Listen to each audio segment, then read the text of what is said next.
Sa video ito ay i-share ko sa inyo itong power bank na nagamit ko na almost 3 months. Ngayon ang tanong, sulit ba? Okay pa ba after 3 months na paggamit? Pero bago yon, syempre quick review tayo para dun sa mga hindi pa nakapanood ng video na ginawa ko tungkol dito. So itong power bank na to ay Tilex XP201 20,000 mAh. Yan o.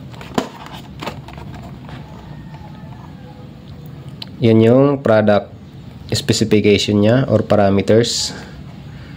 Yung output 5 volts 2 ampere maximum niya. Meron na tong cable guys, 4 built-in na yan. So hindi mo na kailangan magdala pa ng cable kapag mag-charge ka. Kung tatanggalin mo na lang dito.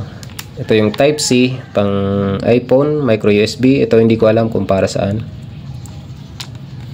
Medyo makapal. Nasa 1 inch. Medyo mabigat. Siguro nasa 400 grams. Halos magkakalahating kilo. Legit na 20,000 yung capacity niya. Na-try ko na to, matagal malowbat.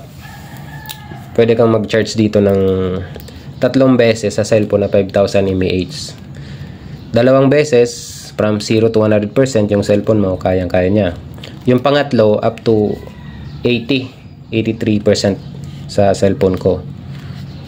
So, halos 3 beses na, diba? Legit yung capacity niya. About naman sa pag i-charge to guys, medyo matagal. Nasa 10 to 12 hours. Depende sa charger na gagamitin nyo. About naman guys dito sa power bank, okay naman, medyo mabilis naman to mag-charge ng cellphone.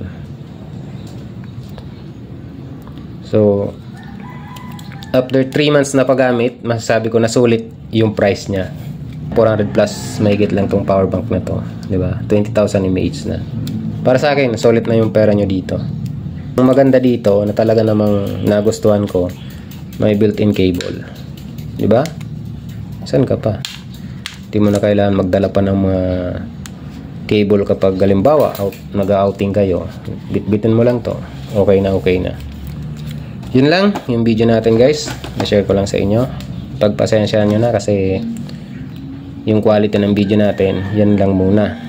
Sa loob ng bahay ako nag-video. Medyo madilim. So by the way, salamat po sa inyong panonood.